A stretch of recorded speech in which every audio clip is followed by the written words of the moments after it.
Hello and welcome, Stargate Sanctuary and sci-fi fans from around the world to this very special event. I'm Rebecca Davis, your host for today, and I'm thrilled you could join us. My background and education are in filmmaking, but before joining the Companion as a producer, I spent 3.5 years working on the front line as an emergency medical technician. This experience gave me firsthand insights into the importance of mental health, which makes today's conversation even more meaningful to me. Before we begin, I'd like to issue a trigger warning.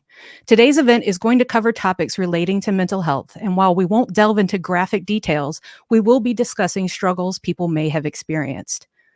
Some of the content might be distressing for viewers. Please be aware that it's absolutely okay to step away if you need to. We're here to support and uplift each other, and we want everyone to feel safe during this conversation.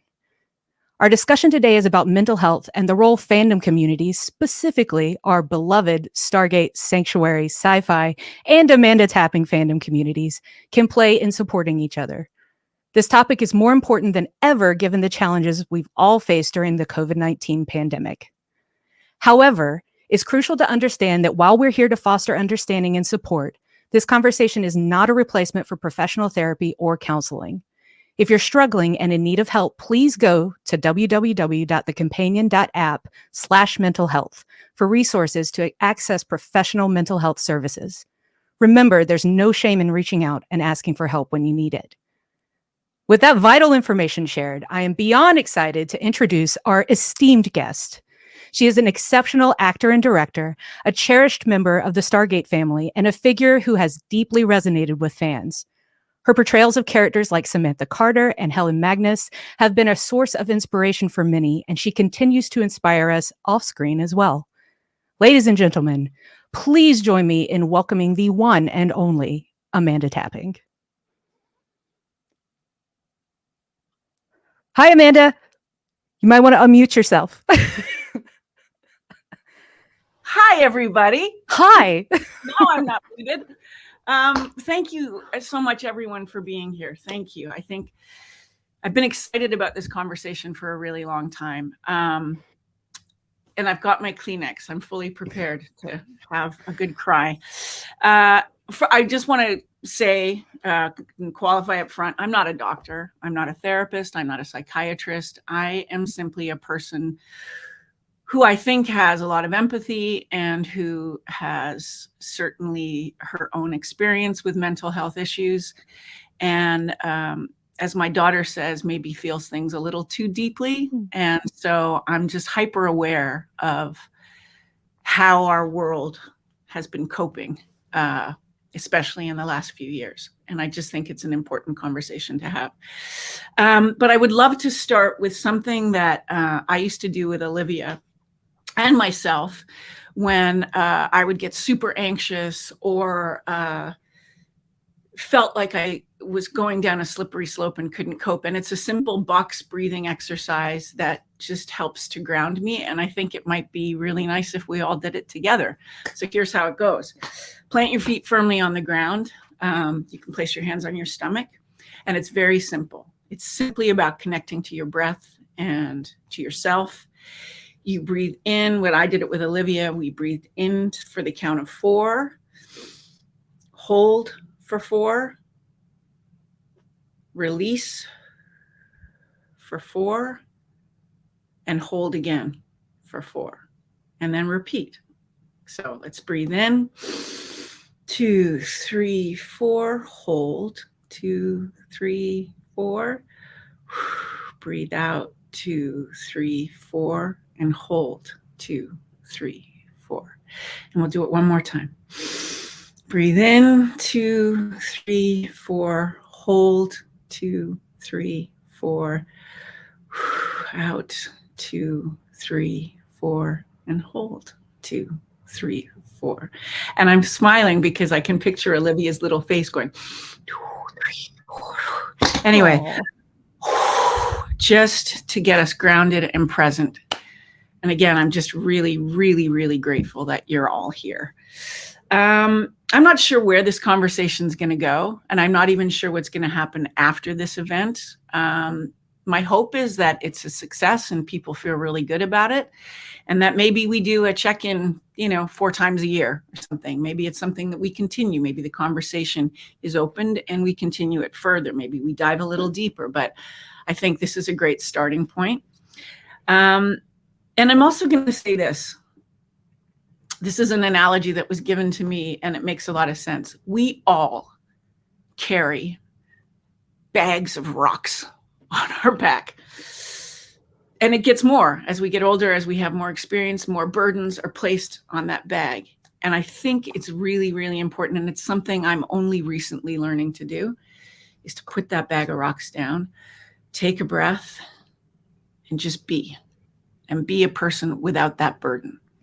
And maybe when doing so and in taking a breath, we're able to help somebody else take the burden off their back.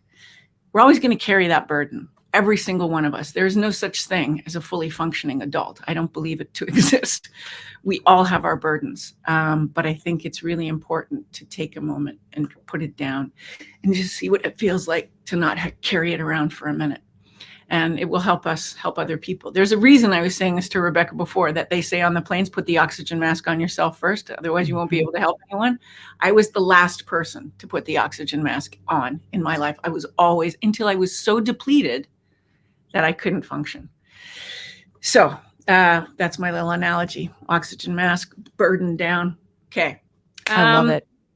I think we can probably get started, Rebecca, with some questions and get into it. But the reason this resonates is because of you. The reason that this made sense in all the conversations I had with the people at the Companion is because of you guys.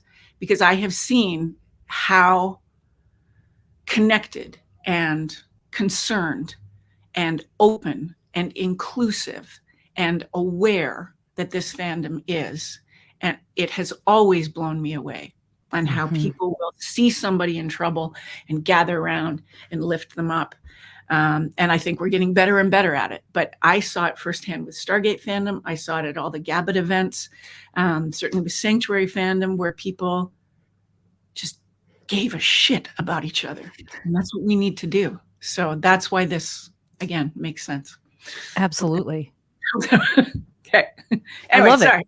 Thank you for all of that. I also love your 2 analogies. They make so much sense. They definitely, I really think, really help define how we all feel pretty much all the time, especially these days. So like you said, this is a conversation that you've been really keen on having for quite some time. I think you talked to us about it first, like a long time ago. And we just, honestly, now might be the actual best time to have it. But what hopes or maybe expectations do you have for this discussion and its potential impact today? Like what do we, I know you said it a little bit, but what do you want people to take away and be thinking about things after this event? To not feel alone, to know that there are resources and people that you can reach out to, including all the people in this fandom.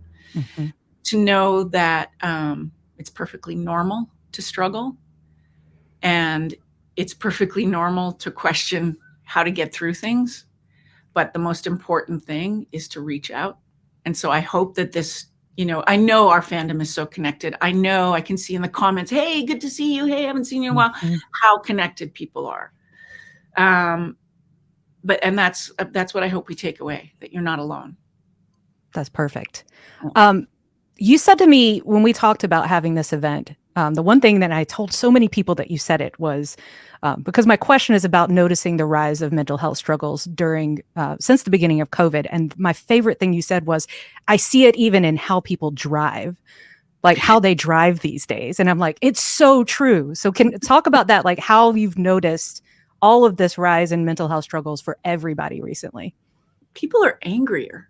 I feel a general sense of frustration and anger from people. And it is in the way that they drive. It's in the aggressiveness that people have. It's in the not letting people into a lane where maybe there was a point in your life where you would have just gone, oh yeah, get in front of me, no big deal. And now it's like, no, you're not getting in front of me. And it's this weird, everyone's out for themselves, and we're losing community, and we're losing a sense of even global community, but even within our little municipalities, we're losing that sense of neighborliness, if you will. And it strikes me when I drive around here and people are so aggressive and so kind of nasty. And I feel like it's born of a few things, and certainly the pandemic has exacerbated it, but we're frustrated and we're scared. And especially when the pandemic first started, it was this, how do we cope with this the new reality, Right. the new normal. But at the time it was really frightening because there wasn't enough information. And I think people got really scared, and nobody likes to feel scared. And so often that comes out as aggression. Sure. You know, when you feel like you're boxed into a corner, it's like you fight back, and so I don't know. And I feel like the isolation that happened during COVID has forced, now that people are getting out, they're like, I'm gonna get out. It feels like we're dealing with a different mentality. Absolutely. And I think individually too, that people are not caring as much about others as perhaps used to. And that's a blanket statement, because it's certainly not true. And certainly within the fandom that I'm, meeting with, even last weekend in Germany, everyone was just so lovely. But it's like, overall, I think we're all struggling. Absolutely. I definitely noticed that, running calls during the pandemic, as far as some people, are stuck in their homes. Some people are stuck in their homes in a bad situation, even, that obviously makes that even worse. People can't work. They feel stuck. How about you? How were you personally affected by the lockdowns and the pandemic? Oh, wow. I mean, wow. So many ways. First of all, my mom was sick during COVID and died during COVID. And it was horrible to see her world instantly get so much smaller because she was immune compromised and couldn't go anywhere. And I was very lucky that I went back to work after 5 months off. Like, the show Motherland came back and I was on it, and I was getting tested 3 times a week. So I knew I was safe to see my mom. But her community got really, really small. And I watched her struggle and start to feel invisible, as she put it. And then to lose her during that, well, we were still not coming out of it. And, I made some changes in my life, and I didn't have my mama to help me through it. And I just felt it was easy to fall into isolation. Let's say that. It was easy for me to go down the rabbit hole, which I so often do. And it took a while, for my friends to pull me out and go, stop it. So I felt isolated, and I felt scared, and didn't understand what was going on. And I didn't understand why it was still going on, and why it was global, and how we can, how did we get to this? There was a lot of anxiety about it, and my daughter was going to high school wearing a mask, and, it's just, and I think, I understand the mask, and I understand why we all wore them, but it was hard. It was really hard to breathe 14 hours a day on a film set into your mask with a face shield, and just come home and feel like you were oxygen deprived. And 100%. Yeah. a lot, I think we were all dealing with a lot. But I think losing my mom during that time in 21 was just like, that sunk me. Yeah. And there wasn't the sense of being able to go out and meet with friends and go for lunch and cry and hug each other. And it was really, that was hard. Is there anything that stands out to you that you did to help yourself through that like maybe some other people would know would be helpful for them? Yeah. So 2 of my girlfriends, well, in fact, quite a few of my friends, but in particular, Sabrina and Nicole, we started this, we started the See You Next Tuesday Club. And every Tuesday we would meet by Zoom for an hour and have a glass of wine or a cocktail, and just have cocktail hour together, and just talk over Zoom, and have, 40 minutes where we just talked about our families and our kids and what we were struggling with. And it was so helpful because there was community, and I would do it with my other friends, and I did it with my brothers and my family. We had family Zooms. And again, like, the thing that helped was connecting. Just reaching out and connecting. That's perfect. Yeah, I totally agree. I made some crazy, unexpected connections myself during COVID. Let's look at the first story that we have here, and I'll ask you a question after that too. So let's pop up the story. We do have quite a few stories that we have from people that sent in. I did not have the time to be able to share all of them, but I am going to share all of them with Amanda. Don't worry. This one is from Nad. Says, I found Stargate at a time where I was struggling a lot with mental health and family issues. Meeting fellow Amanda fans online and eventually in person at Gabbett, at the Gabbett event, helped me through the times where I had no will to live left. I met my best friend through this fandom. I know I helped them through their mom's death. They've been sheltering me for the past 10 years after I made the choice to leave home and abandon my education so I could have a chance at continuing to live. TLDR, Amanda's fandom saved my life. And that kind of goes into what you're talking about with that community. Yeah. It's... Yeah. I'm verklempt. Oh. Yeah, and Gabbett too was just because it was so small, such a small, intimate event, the connection was so strong. Mm-hmm. They called it the friendship factory, and it really was. But I think sci-fi fandom overall is kind of a friendship factory. Yeah, it's beautiful. Sorry to verklempt you there. But from your perspective, because I know you see it, I see it when I go to cons from my perspective. I'd love to see from your perspective or hear from your perspective. You've kind of mentioned it a little bit, but how have you seen these fans supporting each other? What, are there specific stories that you've heard of or things that you've seen that people have really done for each other during these times or even before COVID times? Oh yeah, even before COVID, way before COVID, mm-hmm. Even when in my first few conventions and subsequent, there's something about and standing in lines and people connecting with each other in the line, waiting to get the autograph, and people who would come up and get very anxious and either cry or be shaking. And then the next person in line would come and gently put their hand on their back, put the pictures down for them, rub their back. I mean, I'd often get up and give them a hug, which got me in trouble a lot. But anyway, I did it. And then just, gently helping them off, and then suddenly seeing that they're having a conversation and maybe they didn't even know each other before the line. So that kind of connection where people just kept an eye out for each other. And if they saw somebody really, really struggling, you'd see people go up and help them. And it was just a beautiful thing. And then I saw it even, when I started my charity, how quickly people wanted to help. I think there's a different generosity of spirit, if you will, I think to sci-fi fandom. I think it's unique. I think it's because sci-fi embraces diversity and inclusion and because a lot of people feel seen in this genre. But I think that there's something about the generosity of the genre and the generosity of the fans that is very simpatico. Excellent. That kind of rolls right into this next story, actually. Whoa. So everybody needs community. Yes, even introverts. If your brain is sometimes an unreliable narrator of your own reality, a supportive community can become the touchstone you need to remind you of what's real and what's important. Fandom may involve fiction, but a fandom's community forms around ideas and stories that ring true and characters whose reactions to unlikely situations feel genuine. That's why there's such endurance to those themes and narratives and to the curiosity and wonder or fear or hope or revelation they spark in us. And that's from Kim. Wow. Wow, that's beautifully put, Kim. Holy moly. And it's true. I don't know that I can add to that. That's really just very beautifully articulate.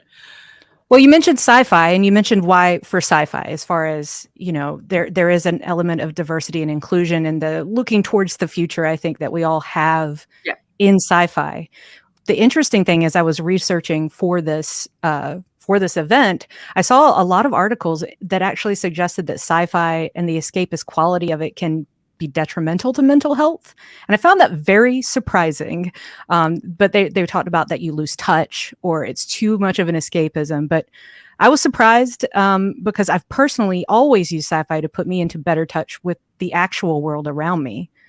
So that all of that being said, are there aspects of fandom?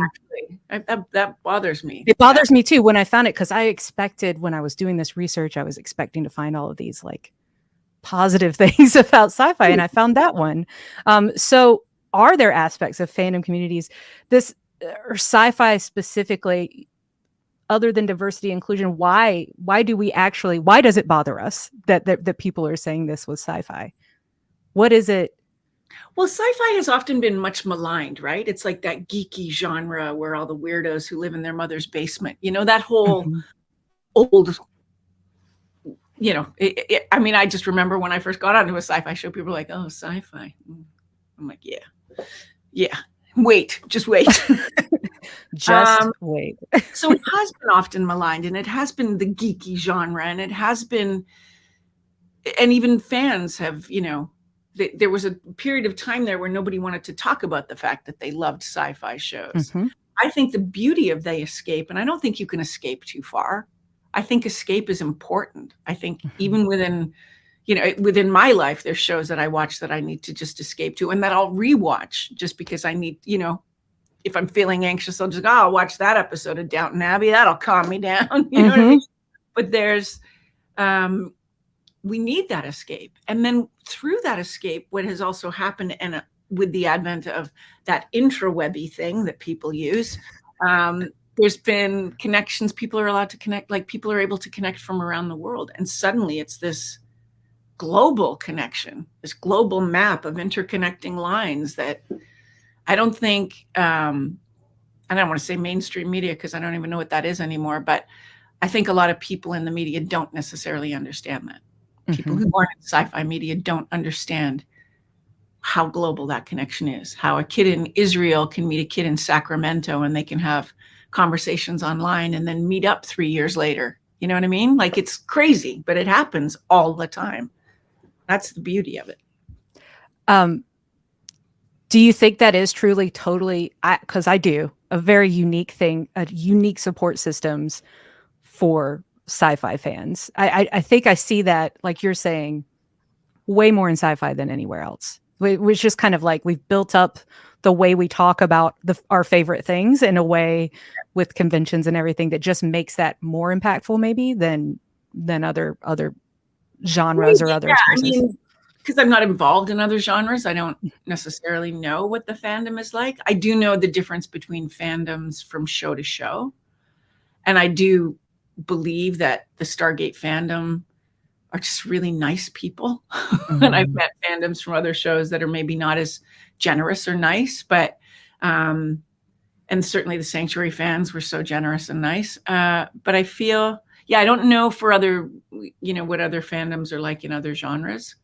But overall, my experience with sci-fi, I would say they're the best. I would agree with that too. 100%. Any day of the week. Do you think there is something that our fandom community could do to even harness that power more to help each other? Is there some way that we could do more to help?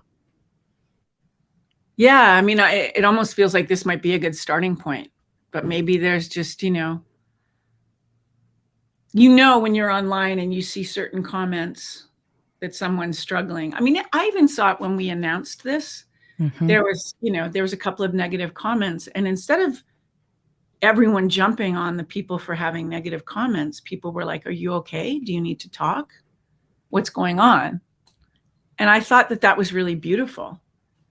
Instead of just going, hey, don't be so negative, we're trying to do something good here. It was like, hey, what's going on for you that you feel this way? And what can we do to help?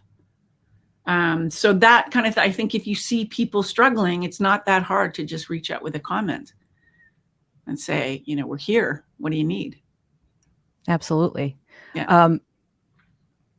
It was very nice to see that, because I got to the point, because obviously I posted a lot of the Instagram things and I would see these comments come through and it's like, it's on the edge. What should I do? And then inevitably somebody had already taken care of it. They'd already commented. They'd already said something lovely. So I'm like, well, I'm leaving it now because the fandom is already on it.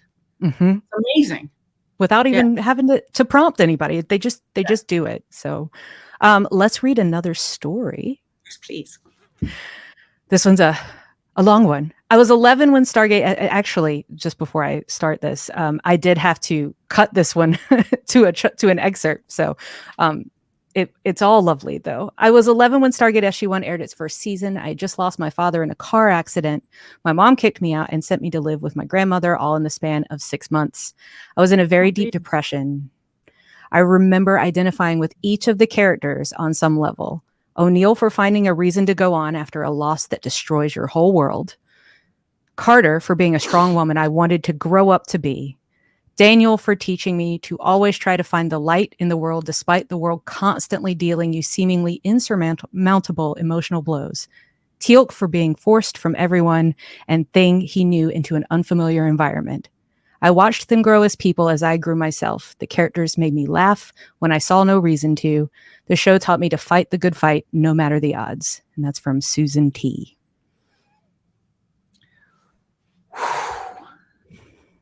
Wow. That's a lot for an 11-year-old. Yeah. That's Susan. Thank you for sharing that story. Wow.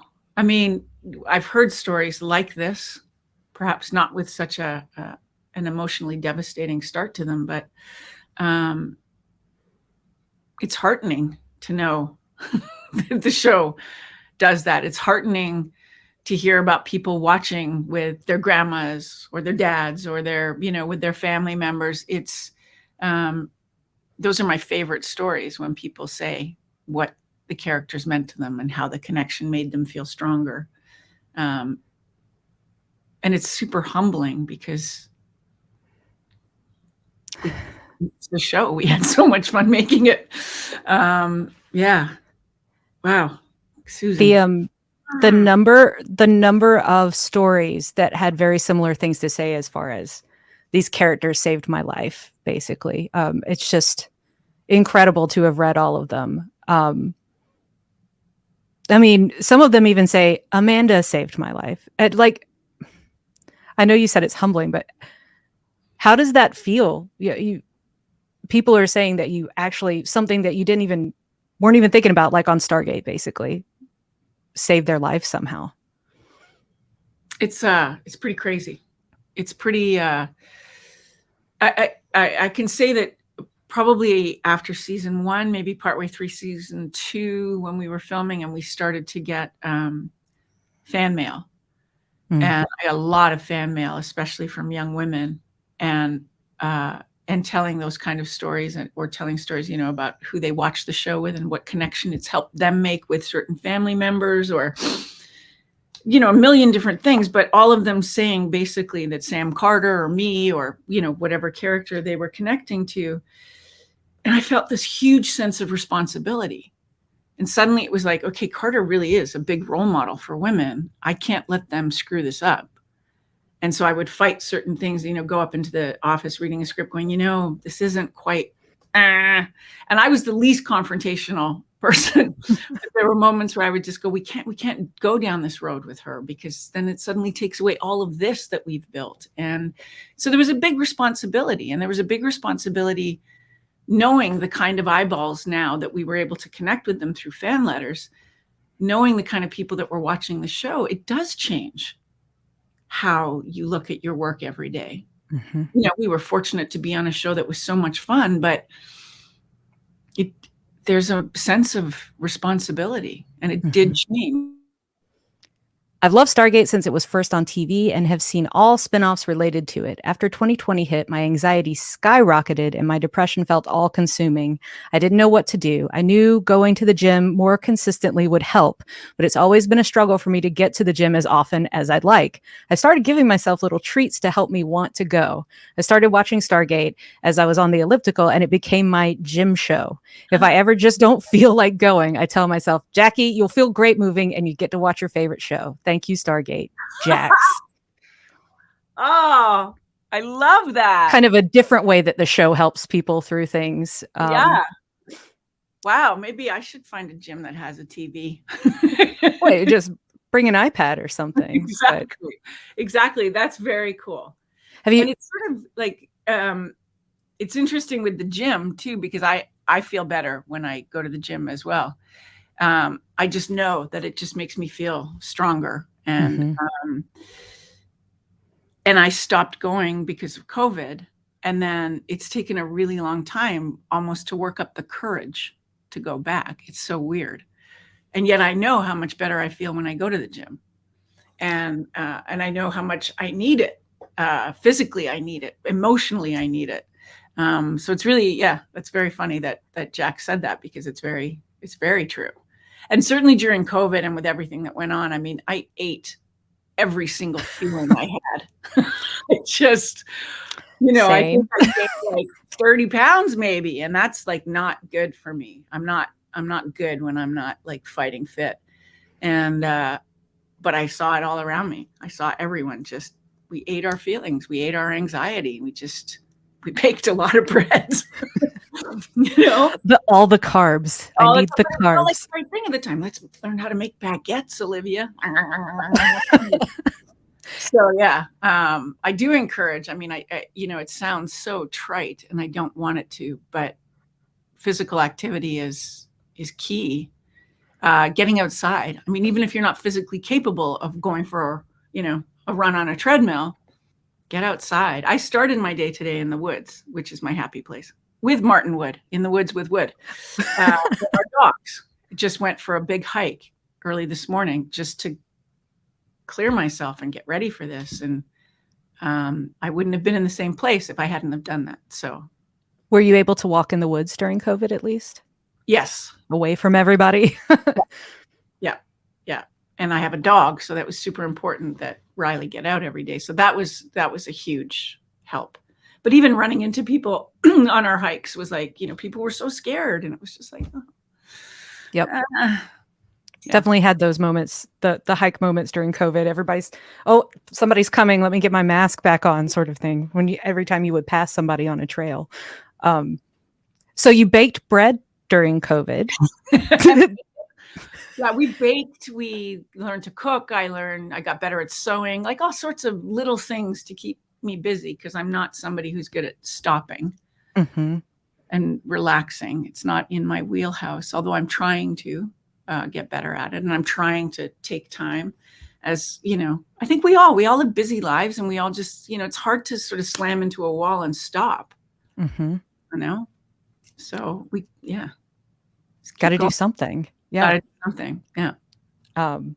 Sometimes that's something, like me, is starting a Stargate podcast in the middle of COVID. So there you go. Whatever you need to do. I think, I can't remember which one of these stories is, so I'll hold it, but I have a comment about that too. But let's look at the next one, number 3, Danny.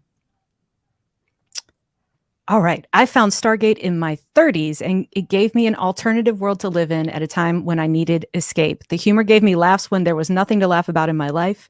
The kindness and loyalty portrayed by the teams, SG-1 and Atlantis, helped me believe that there might be some good people out there in the real world. I have rewatched Stargate so many times, I have lost count. Thank you. And P.S., I find I love pretty much any show Amanda Tapping is involved in. And that's from an anonymous contributor. Aw, anonymous. Anonymous. Yeah. The power of the rewatch. And I think there's another one of the stories in here too.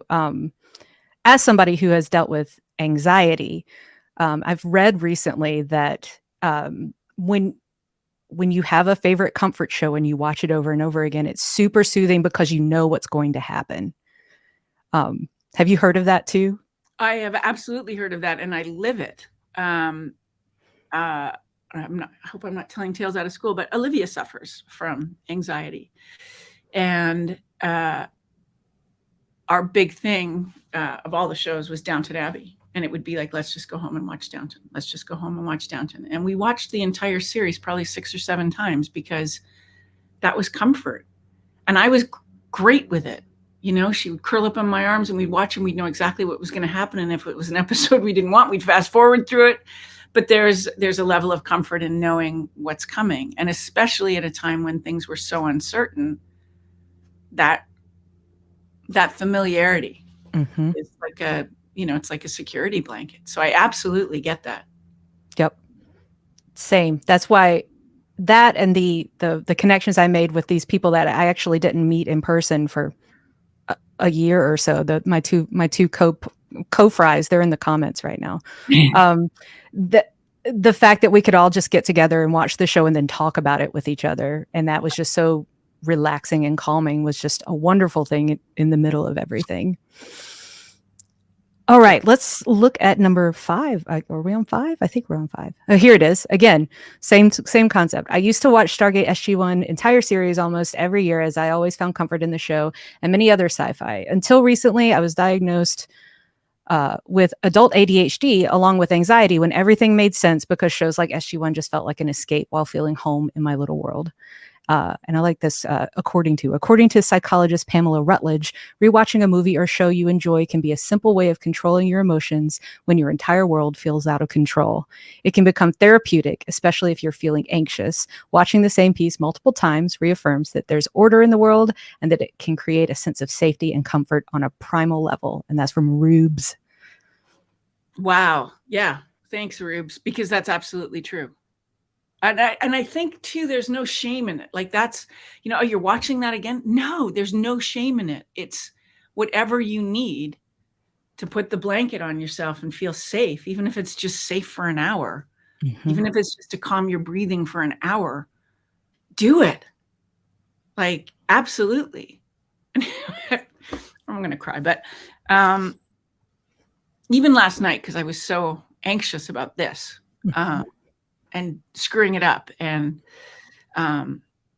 wanting to do the right thing in the right way, but not being sure if I was able to or capable of it.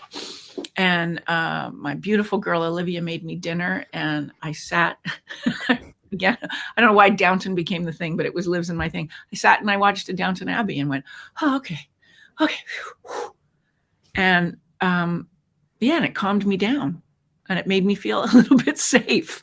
And it's, I think whatever it takes, we just have to allow ourselves to be that and to live in that moment and to do whatever it takes to feel better without shame and without prejudice and without judgment to ourselves or judgment from others. We just, whatever it takes, and it's trying and scary times, and we just need to allow ourselves to do whatever it takes to get through. Thank you for that. Thank you for your vulnerability. I think it's at least for me, and I'm sure everybody else that's watching out there right now, it's just, it's humanizing everyone to realize that everyone has the same worries and the same issues. And,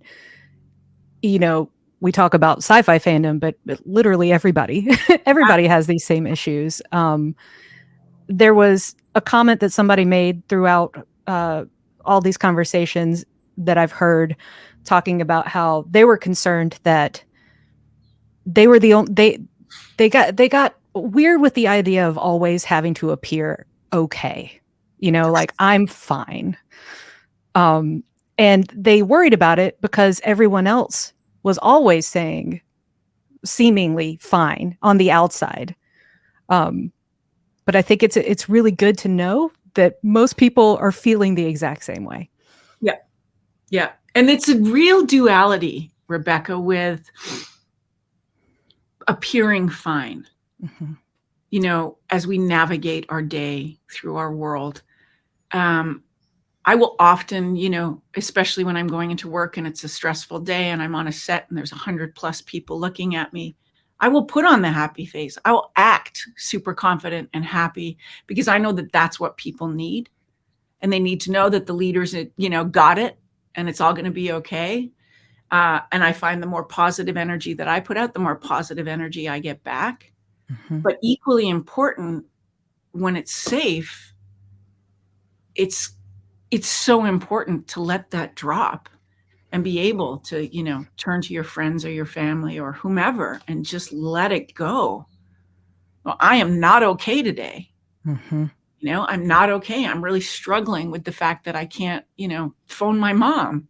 I'm really struggling with the fact that, whatever, that Liv's struggling in school right now and I don't know how to help her. I'm really struggling. Everything. Like, it's okay to, and I'm not saying anything new. This isn't groundbreaking stuff, but it's just, we need to give ourselves permission to let the facade drop and to be vulnerable.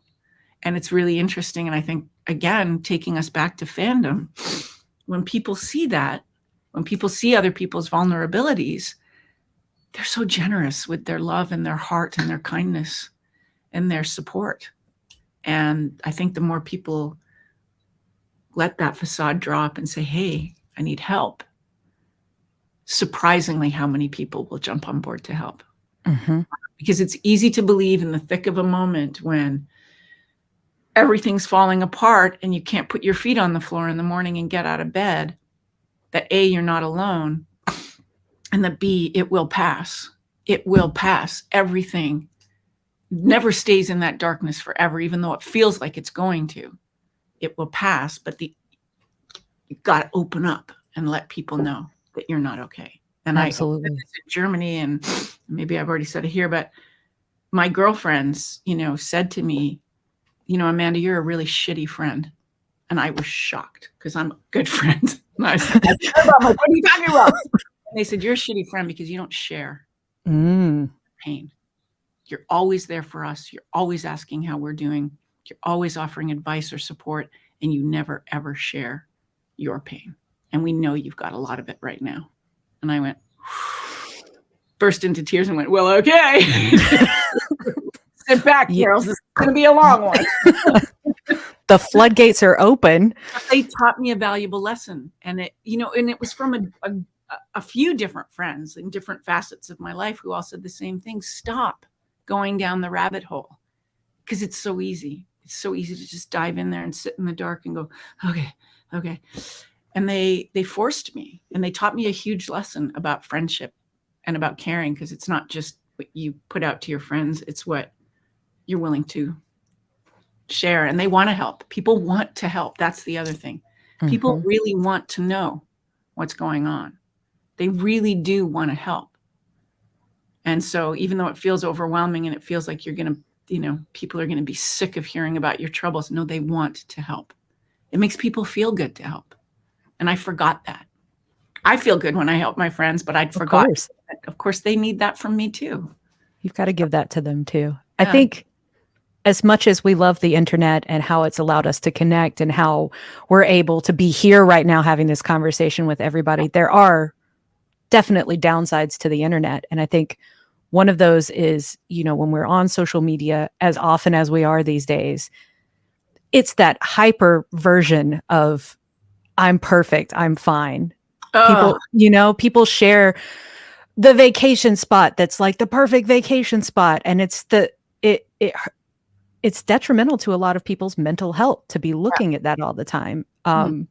Because it's the best version of ourselves, right? And I thought about it with Instagram, because I don't post a lot, but when Sabrina and I were in Paris, we posted all these fabulous pictures from Paris. And then I sat her down on the last night and I went, I think we've done a bit of a disservice, because we're making it all so fabulous. But what we weren't talking about was, the dinners we had where we talked about stuff and cried, or where we, maybe felt vulnerable or overwhelmed by something in Paris. And instead we were like, Paris, fabulous, look at our lives. And it's disingenuous. And it's, and maybe that's why I don't post so much. And maybe now it's time to post some of the stuff, some of the shit, if you don't mind me swearing, but I don't mind at all. No, that's what maybe. And it's set up Instagram. I'm not on TikTok or Facebook, but it's set up to be the best version. Right. And if you follow a lot of people, you're going to see the best version and feel shitty about yourself.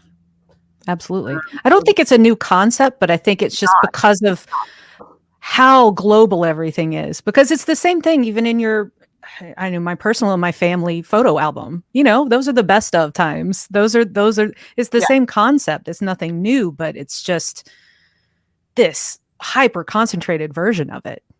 Yeah. So, and because it's, global, right? It's the internet. It feels bigger than it is, because the internet is big, but really our little slice of the pie is quite small, as individuals, but it feels big, bigger than it should. Yep. Yeah. Agreed. Let's get number 7. Oh, Sorry, go ahead. Yeah. I just want to, before I forget, about the internet and about how easy it is to make a comment that is nasty. Mm-hmm. And again, this is not a new concept, because you're safe, right? You're not looking at somebody in the eye. You're just saying something crappy and sending it off. And the bully mentality of the internet is so cowardly that, but it's easy. It's easy to say something mean. I mean, I've certainly seen a lot of comments about myself that make me go, ow, why would you, ow, ow. Mm-hmm. But it's safe. You're sitting, nobody can see you. Used to be, it was like meet you at the bike racks at lunch hour, don't tell the principal, and you'd face your bullies. And now we just and send it off. And I think we just really have to be aware often that the people who are sending those kind of comments have to be hurting in some big way. Mm-hmm. Like, always try to turn it around and go, what's going on in your life that you feel it's okay to say that about mine? And try not to take it so personally. Sci-fi fandom is amazingly supportive, but there are a lot of people out there who have no problem sending something nasty. And I think maybe the trick is to just feel sorry for them and not take it personally. That would, but if you had, I guess, any other, because I see people have to deal with that all the time. Is there any, I like to think maybe if you get a comment from somebody, maybe run it through a friend or something, have them like talk you through, like, something like that might actually help. Yes, absolutely, Rebecca. Share it. Mm-hmm. Go, look at this. What do you think of this? Yeah, don't sit with it. Don't sit with a comment like that, because you are right. It's more on that person than it is on you. So yeah. And I would read like just watched this episode. Well, Amanda either ate a hamburger or she's pregnant. It's like, I was probably pregnant, but or I ate a hamburger, whatever. But it's like that nastiness where you go, what? Like, attack my character of the show, but don't attack my body. Come on. Right. Come on. Yeah, that's bigger than that. Come on. But it killed me every time I read something crappy. Yeah. Get somebody to help you put it in perspective, everybody. It really, really helps. I want to share a video with you now, Amanda. One fan, she is in the comments right now, her name is Annabelle, has sent in a representation of the strong bonds that she's built within the Stargate TikTok community specifically. And it's a symbol of the family that's been created through a shared love for this amazing universe. So let's take a look. Hi there. My name is Annabelle, huge fan. I made this and I wanted to just kind of say what inspired me to make this. So Stargate TikTok has become my found family. Through every depressive episode I have gone through in the last probably 3 years, I have had an entire community of people that have been there for me. So I just wanted to make something that showed our found family and how Stargate really stitched us together. And I wanted to express that, and everybody was so wonderful in getting me pictures to incorporate in this quilt. But yeah, that's my family, and it has done wonders for my mental health. So that's Annabelle. She is in there. There are a lot of people that are actually on the quilt in the comments right now. And I actually have the quilt right here. Oh my gosh. Because it is actually for you, Amanda. So what? I have to get it to you at some point. But it's lovely. It's all embroidered with all of the symbols around the gate. And it has pictures of everybody from Stargate TikTok, which is my corner of the world as well. I didn't know there was a Stargate TikTok. That's it. They're all on here. Wow. But yeah, she really, as soon as Annabelle, thank you. That's beautiful. As soon as she found out that this was happening, she was like, I want to make a quilt for Amanda. And I have another quilt that was given to me in the early years of Gabbett, the quilt of many hugs or 1,000 hugs, and it's the idea of a quilt also is just so in keeping with what we're speaking about connection and stitching things together and stitching our connections together. And wow, Annabelle, and everyone, thank you. Wow. It's a pretty amazing symbol of just it is. Yeah. Everything that we're here for. Yeah. Let's look at that one last story that I have, and then we're going to start wrapping it up here. I struggle with mental health when my mind wants to go to dark places and start self-loathing. The memories of convention moments with Amanda on stage, as well as memories from meeting her, can help my mind go to a happier place and thereby stop the downward spiral.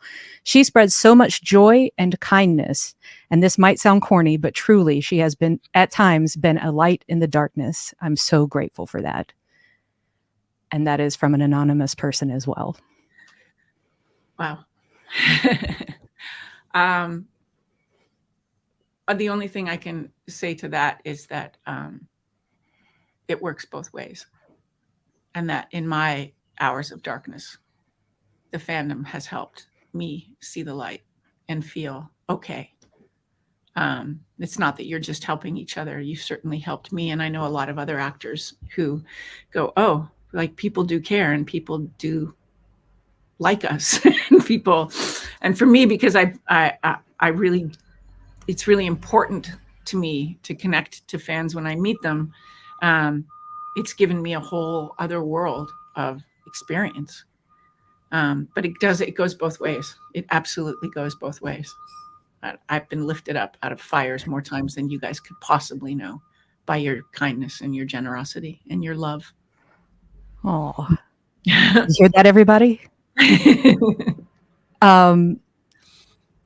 Do you have any final tips, suggestions, anything you want to leave some people with, like any, maybe even practical suggestions of how they can kind of deal with things in the moment? I really, I really do believe in the power of taking a breath. I really do. I really believe in the moment when things get so tight, and whether it's anxiety or depression, that you just take a breath and try to open up your chest a bit. It works for me. It certainly works with Olivia and I. Connect, which we've already talked about. Practically, really, really reach out to somebody. And I know how difficult it is to make that call or send that text when you feel like, and even in part of it too is like in sending the text, you know you're going to get a response, and are you even mentally able to handle the response? Do you know what I mean? Like there are times when you're so tightly wound or so dark that it's like, I don't even want somebody to respond because then I have to respond back. But those are the steps you have to take in order to pull yourself out.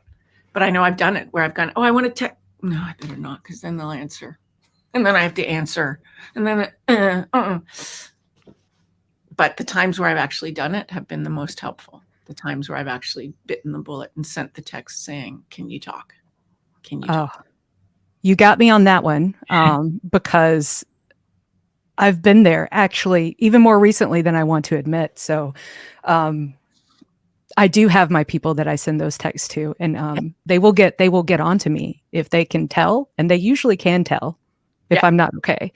And they'll check in and they'll be like, come on, talk, please talk. So so that's a practical thing we need to do. We need to connect. I believe in exercise or even stretching. Like I came home the other day and I just felt, a little wound, and I just went down to my little room that I work out in and stretched. It sounds so silly, but honestly, just feeling the blood flowing through where it might be blocked because you've been sitting all day or whatever actually makes a difference.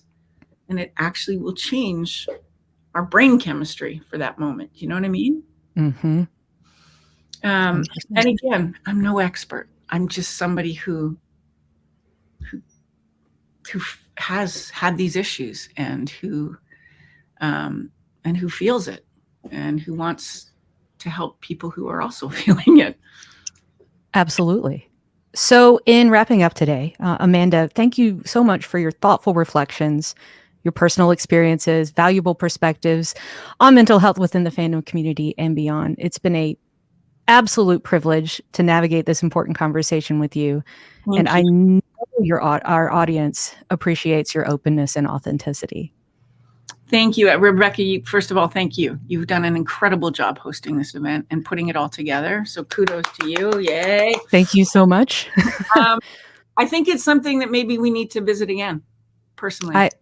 I'm here for it. We'll see what the comments are, but I feel like this is just the start, that we've just scratched the surface of a conversation that maybe we can take a lot deeper. Agreed.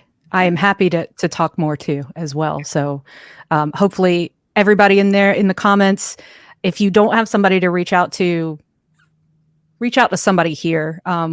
We could talk, and we're happy to talk. As we conclude today's event, it's important to acknowledge the overwhelming response that we received from my call for your stories. And they were so moving, and I hate that I could not share more. Like I said at the beginning, though, I will be sharing them with Amanda. She'll be able to read all of your stories. They are so uplifting and warm and amazing examples of this fandom. So we will definitely make sure that they are read and cherished. The stories also reflect a deeply inspiring reality. These fandoms have been more than just sources of entertainment. For many, they've provided solace during difficult times, a sense of belonging when it was most needed, and even a lifeline during the darkest moments. To all our viewers, we hope this event has offered you some insights and comfort. If anything from today's conversation resonates with you or prompts you to seek help, please remember the resources over on the Companion app. You can go to www.thecompanion.app/mental health. There are links there for anywhere you are in the world to be able to find a helpline that you may need. Don't hesitate to reach out to a mental health professional or someone you trust if you are in need of that support. For those of you that are joining the Green Room sessions with Amanda, they will begin approximately 15 minutes after we conclude here. So 3:20 Eastern time. Give us a little time to get moved over there and get everybody in place. So we ask for your patience as we get everyone checked in. Once again, a massive thank you to Amanda Tapping for her time. Sharing so openly. Thank you so much, Amanda. This has been an honor and a privilege for me personally. Thank you so much. I was just going to say I love you all, and it's a real honor to be a part of this fandom. It's been such a huge gift in my life. So thank you. Thank you. If you didn't manage to secure a spot, I'm going to go through my spiel now at the end, everybody. If you didn't manage to secure a spot this time, don't worry. You can join the waitlist over at www.jointhegreenroom.com to be notified of future events and Green Room sessions. We just heard from Amanda that she would like to continue this conversation. So look for more opportunities to continue that conversation with her. I'm very excited that we can have this forum and this ability to do that. Mm-hmm. If you loved this event in the Companion community, or even want to share some more stories about the power of fandom, let us know. Use these hashtags when you post Embracing Mental Health and Fandom United, and tag the Companion app so that we can read them and follow them along. The Companion app is the same on Instagram, TikTok, and Twitter. So please let us know. Stay safe, look out for each other, and remember that it is okay to not be okay, and ask for help when you need it. Thank you so much, everyone. Be well.